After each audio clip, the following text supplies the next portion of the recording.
Okay, so in this workshop, we'll talk a bit about what we've learned about equalities and co-production through Ambition for Ageing's programme work. In particular, we'll introduce you to two tools that came out of our learning, which we hope others will find helpful in using an equalities approach and in co-production processes that address and prevent social isolation amongst those at highest risk. So two reports and tools booklets that we've produced from that.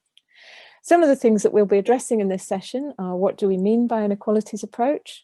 How can a spatial analysis of people in your area help us to think about ways of working with marginalised communities? How are equalities and co-production related to each other? And how can you co-produce work with smaller, dispersed, marginalised communities? First of all, a bit about Ambition for Ageing.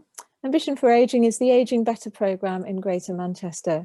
The delivery phase ran for 5 years as a research programme delivered by a cross-sector partnership in 25 neighbourhoods across Manchester, Greater Manchester. In each area, panels of older people were supported to decide on small investments in projects designed by older people. Co-production was at the heart of the delivery of the programme. And a few statistics for you. Over the 5 years, over 18,000 older people were involved in designing and delivering aspects of the programme, dispersing over £2 million in investments to 1,300 projects in Bolton, Bury, Manchester, Oldham, Rochdale, Salford, Thameside and Wigan. I'll talk a bit about the Equalities Board in a minute. The Equalities Board embodied and was founded based on the principles of co-production. So a little quick reminder of the principles of co-production that I'm sure many of you are familiar with in your work. Diversity: who is involved in the process, who is missing? Equality is the power to decide shared equally. What power differences are in the group? Reciprocity: does communication flow both ways and between participants? How do you address obstructions in communication? And accessibility: can everyone participate in the way that works for them? Can your processes accommodate everyone's material, communication and other access needs?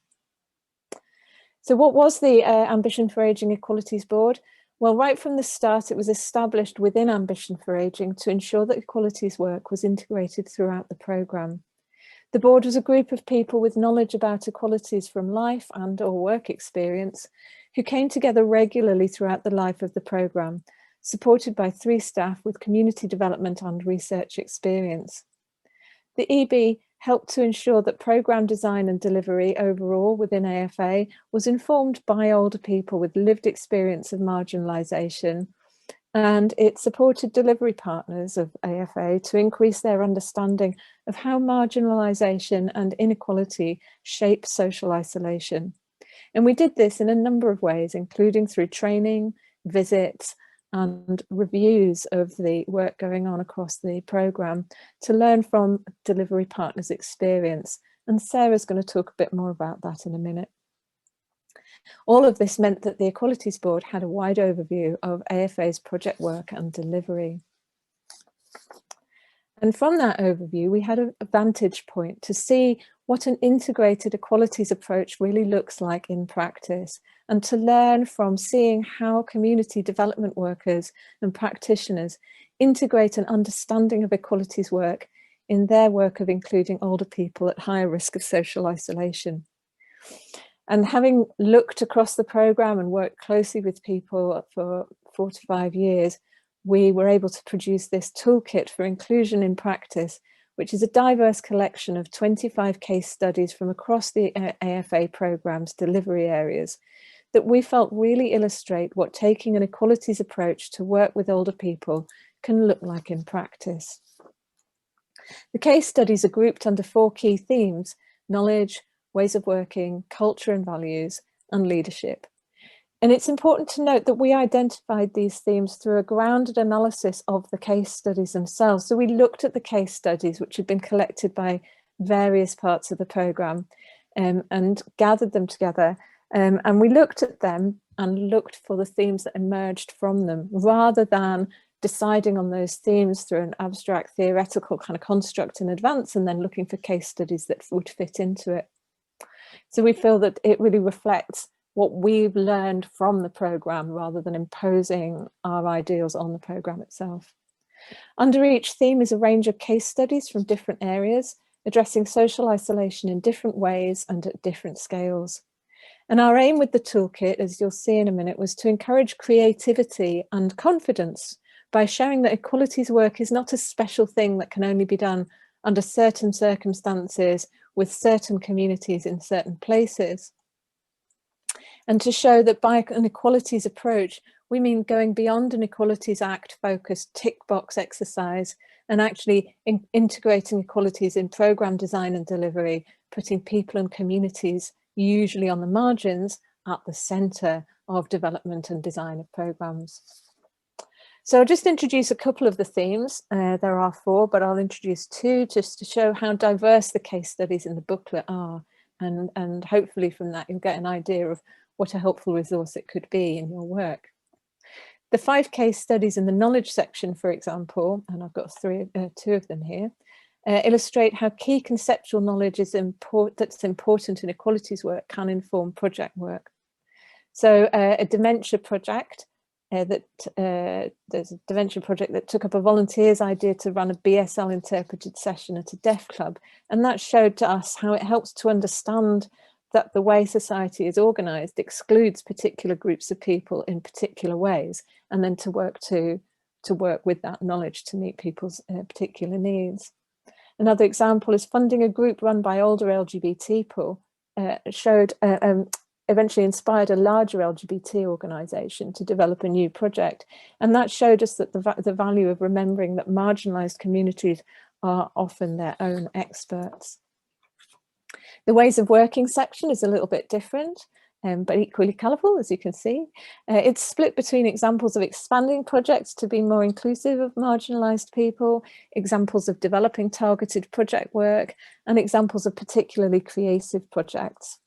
A widening example is a project that provided free meals from a food waste community kitchen, so meeting people's economic need without that having been an explicit original aim of the project. So it opened the project to a larger number of people to access it.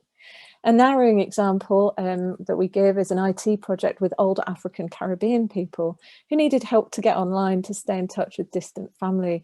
And of course, that's a project that I think has probably paid a heap of additional dividends over the last year. And a creative project example is one of my personal favourites as a drinker of medicinal teas, is of a community garden that brought different communities together by growing herbs that are used in different traditional medicine from different cultures. So it's a bit of a whistle-stop tour, but I hope that what these examples and the sheer diversity of the case studies in the booklet tells us is that equalities work and co-production is not about right or wrong activities or about choosing off a list of activities that you've kind of approved in advance. It's actually just about how you think about including people, whoever and wherever they are. And now my colleague Sarah will share some key learning from our equalities reviews from Ambition for Ageing's delivery work and what we got from those. As Claire said, the Equalities Board had an important role in Ambition for Ageing, and we know that older people from marginalised communities are at the greatest risk of isolation.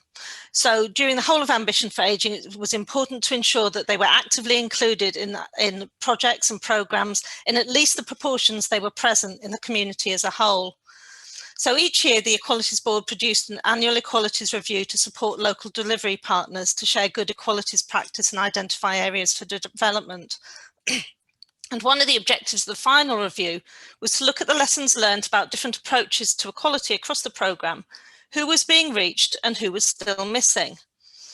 Once we got all the data in, looking across the programme, I noticed that in the 8 boroughs, the marginalised groups that the local partners had the most difficulty engaging tended to be the small dispersed communities of identity, and I'll explain that a bit more in a minute. And we wanted to explore why this was. So we developed this spatial model of marginalised communities. You can see here that there's two axes.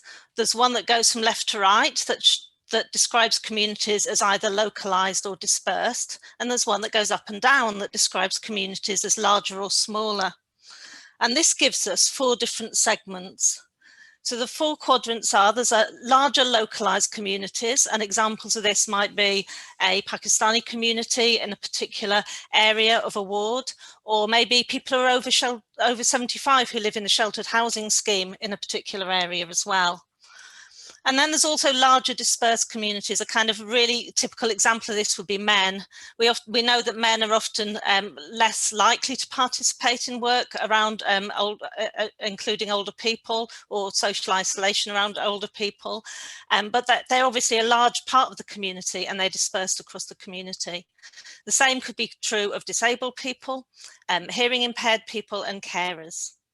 In the quadrant C, the bottom left quadrant, we have localized smaller communities. So that might be, say, new sheltered housing residents, people who have moved into a scheme maybe in the last few years, who may not have those social connections that people who have lived in the scheme for longer have, or maybe Arabic speaking refugees that have settled in a particular part of a town or city. And then in quadrant D, we have the smaller dispersed communities, which are the ones we're going to focus on today, which are the communities that we recognise that our Ambition for Ageing local programmes were having more difficulty in connecting with. And these include people with learning disabilities, LGBT people, and deaf people who are BSL users. So here we're able to map on different communities onto this model that we've developed. And we should note that it's the model will be different for different areas. So while some communities are likely to always be in the same place, and men will always be in that quadrant B, others will be likely to be in different parts, and that's particularly true of communities that experience racial inequality, because that will be different in different locations and localities. So it's really important that this isn't just seen as something that people pick up and use as it is. It's a way of working, it's a way of identifying communities in the areas that you work with. And also the position of the community on the model will depend on your overall target group. So for example, if you have a more recently arrived community, refugee community, they may be well represented in a local area. So they might go into quadrant A if you were looking at the whole community in the area, but there may be very few older people from that community. So then they would be in quadrant C because they're a smaller community in terms of the percentage of older people from that community. Likewise, the opposite may be true. So in this model, you can see that we've put hearing impaired people as one of the larger communities. That might not be the case if you were looking at the community as a whole, but if you're looking at the community of older people, a larger percentage of older people will have a hearing impairment. So that is fits into that quadrant there. So you might think, what's the relevance of this? Oh, I should also say that the map, this maps communities, not individuals. So of course, we're using it to recognise, say, the intersection between age and other characteristics, who all sit under the umbrella of older. But many individuals will belong to more than one of these communities. So you may have a hearing impaired black man who is also a carer, and he would fit several of the communities mapped on this. So yeah, that you might think that's kind of quite an interesting or not sort of theoretical thing, but how does it help us? Well, what we found was that it's a really useful tool for looking at different sorts of group work. Early on in Ambition for Ageing, there was a literature review, and that literature review identified that group work is one of the best ways of reducing social isolation. So 60% of the investments, over 60% of the investments through Ambition for Ageing were for work with groups. So it's obviously very important to make sure that that work with groups, whether it's co-production, whether it's setting up a new co-produced product, or whether it's working with an existing group, it's really important to look at inclusion in those groups and make sure that they're reaching the most marginalised people. So different approaches to group work suit different sections of the quadrant. So when you're looking at larger communities, you would look at an inclusion approach. So, for example, if you're running an open event, you're likely to have some people from these groups who want to come. So you would think about, if you were running something for older people that was an open event, you would think about how you would accommodate hearing impaired people, because you would know there would be some hearing impaired people likely to come to that event. You may still want to do some targeted activity, for example, Men in Sheds projects, but this would usually be in addition to ensuring that people, in this case men, would be included in mainstream activities. In contrast, localized communities maybe suit targeted work better. They live in a small area and they may have barriers specific to them which would make inclusion in mainstream activities difficult, such as language barriers or a fear of experiencing racism from others in attending a mainstream intervention. Activities can also cater for particular cultural interests, for example, be linked to religious festivals. Although inclusion in mainstream activities is important to build community cohesion, if the numbers attending mainstream activities are small, it may prove difficult to retain people until they build relationships with others outside their community of interest or identity. So if you have a mainstream activity and you say it's open to all and you invite everybody, that's great. But people from these localized communities may also need some targeted work with them to build up confidence in doing things in their community. So we can see that these approaches map quite well.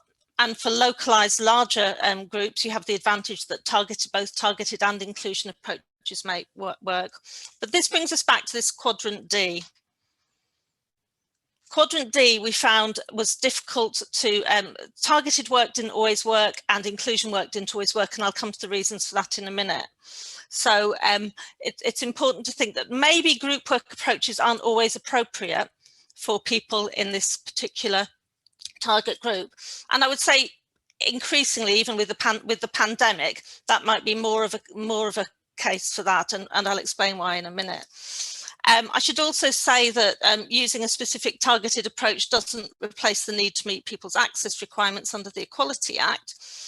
But the difference might be providing something as standard. For example, for hearing impaired people, you might provide a mic and PA or use a loop system at a public event, versus providing something only on request, which might apply to, for example, providing a BSL signer, because that's a smaller community. You may not, you may think that it's unlikely that somebody from that community might come, and you might request that people book that in advance. Those are all kind of individual decisions that have to be made on a case-by-case basis. But having this map helps you decide, can help you decide, in amongst all the other things that you're looking at, what approaches might work with different communities. I should also say this has been developed through a different process to the Toolkit for Inclusion. So some of the examples of narrowing and widening work in the toolkit that Claire talked about don't necessarily fit 100% with this model, because those examples use a lot of other things other than group work. So they look at all sorts of different types of interventions.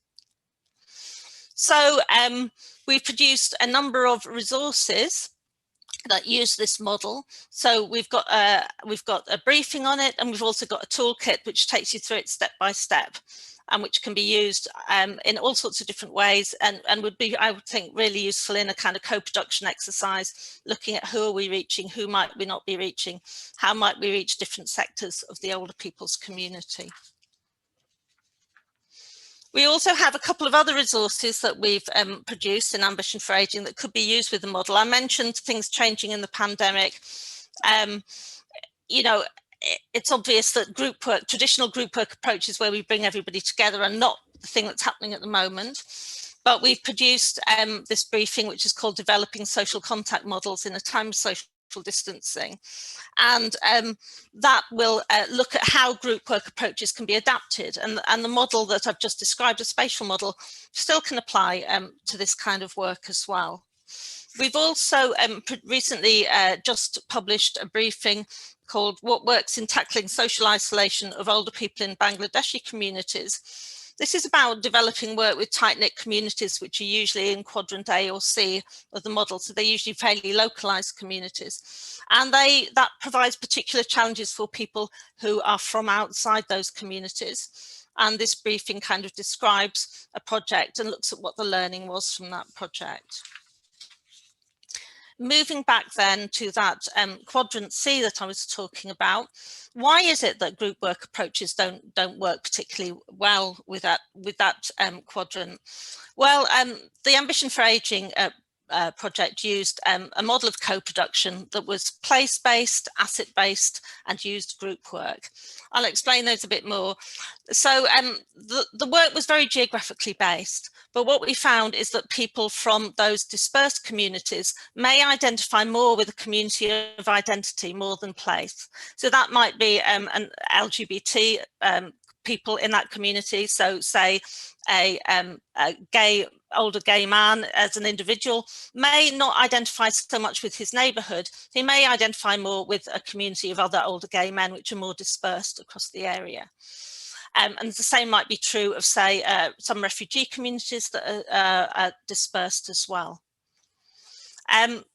The approach we used was asset-based, which means it built on the existing resources in communities, whether that's buildings or groups or whatever the existing assets were in communities. But we found that certainly the physical community assets for the dispersed communities are often located outside neighbourhoods. They're often in town centres. If you think about things like deaf centres or LGBT organisations or some refugee organisations, they're often in places that everybody from across a wider geographical area can travel to. So when you're doing tightly defined geographic work that is based on often wards that have highest levels of need, often that's where not where the assets are for some of these communities of interest that are small and dispersed.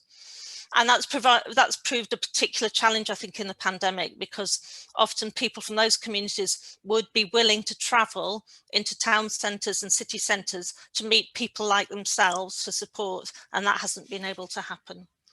And as I said previously, a lot of the work that we did was developed around the idea of group work, because that's a clear way of reducing social isolation. But we found, as hinted at in the model, that there may be too few active community members in a neighbourhood to sustain a group presence. So that might be to sustain a whole group, targeted group around that, or maybe even for a broader group, for people to attend and feel that they see people like themselves or feel supported. And that's especially the case if people have, say, a community language. So an example of that would be the Chinese community in Greater Manchester is fairly dispersed. So they have an organisation that's Manchester city centre based. But if a Chinese person went to a group that was a kind of mainstream group, the whole community, they may not meet other Chinese people in that group. And that would be true, say, also of groups that may fear stigma or discrimination. So say trans individuals may not feel comfortable going to just a general group for older people. They may feel more supported and safer if they go to a group where they know there will be other trans people there. So on that note, I'm going to hand back over to Claire, who will take us through an activity that we're going to be doing in small groups. Claire. Thanks, Sarah.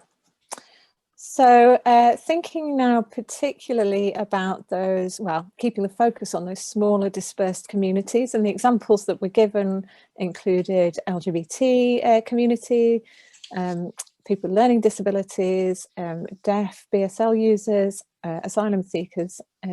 So smaller dispersed communities. We're going to break into small groups for 15 minutes to address this key challenge through the question, how do you, or could you, co-produce projects with smaller dispersed marginalised communities in your area? So in the region where you work, for example. And we're encouraging you here to focus on the how in the question, the how rather than the activities, but think about processes, stay open and curious together, thinking about what is involved in co-production processes with groups of people that you found harder to include because they're small in number and dispersed across geographical areas. We are going to give you as much time as we can for interesting discussion. So I think we've got about 12 minutes. So there won't be a long feedback session afterwards. Hopefully that's clear. See you in 12 minutes. And if you're not clear at any point, just message ask a question and the moderator will pop into your breakout room. Hi, hello everybody. I think we're all back now. I hope we're all back. I think we've all been flung back mid-sentence, as sometimes happens, into the main room. We haven't got very long left. We've got about 5 minutes left. If people have a really interesting insight that they'd like to share, we won't have time to do that verbally, but people can always use the chat box and type a comment in the chat if there was something. From the couple of groups that I had a chance to look in, we had some interesting discussions about the whole kind of asset-based model that I think that a lot of the work in the Aging Better programs has been based on, and how that can be, as somebody said, a bit of a blunt instrument. It's only one method of doing community development, and that with marginalised groups need to think in different ways. And we talked about sort of balancing working in geographical areas with working citywide, or working across wide areas for working with marginalised people. We also talked about not wanting to reinvent things and sharing information with other organisations and working together in partnership, and how that's important to both reach people who may not be reached otherwise, but also to sort of know what other people are doing and see the sort of wider picture of how everything fits together. So that was what I got from the groups that I popped into. I'm sure we could have all talked about this a lot longer. I think it's an interesting debate, an interesting discussion, and there is more. There's more guidance in the resources that we posted about earlier in our presentation that Ambition for Ageing has put on, and it also seems a good point to hand over to Vicky, because this is one of a series of co-production webinars, and she can tell us more about how this fits into the national work that she's doing for Aging Better programme on co-production. So Vicky. Thank you very much, Sarah, and thanks to you, Claire and Kirsty, who's behind the scenes today, for a fantastic session, and to everyone that has attended today. If you've been to one of the webinars already, you may have already been to our introductory webinars last week. You'll know that this is actually part of a series of webinars that we are delivering as a national project. And this is leading up to a festival of co-production learning that we will be hosting a little later this year in April and May. And the information and links to the toolkit and resources that Ambition for Ageing have shared with you today, that has been shared in the chat as a link, will also be available through our national online toolkit, which will be launching at our Festival of Co-Production learning later on. So that will be available to you in lots of different ways, and I'm sure that we can send that out as a link with the evaluation after the session as well.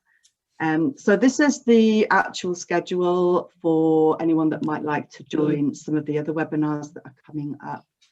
We have a webinar with our Aging Better partners in Bristol and Torbay next week, which is proving very, very popular. We've actually only got a few spaces left on that, so if you did want to jump onto that, I would recommend you doing that as soon as you can. And a recording will be available of this session and our other webinars for anyone that signs up to the session. If you want to find out any more about the work that we're doing and the national work that we're doing to pull together the co-production learning across the network, 14 partners actually are involved in that, then please do contact me. But you will get information to what's coming up if you've signed up to this event. My email's on there, but also if you go onto the Age Better Chef Twitter account, then everything that's coming up will be available to you on there too. So yes, and thank you as well to our funders, the National Lottery Community Fund, for their flexibility around how we run our project and the fact that we can be so flexible in the way that we do work. So I mustn't forget to thank them too. So I'm going to actually end the session for today, and thank you everybody once again for attending, for taking part and facilitating the session, and we hope to see some of you again soon.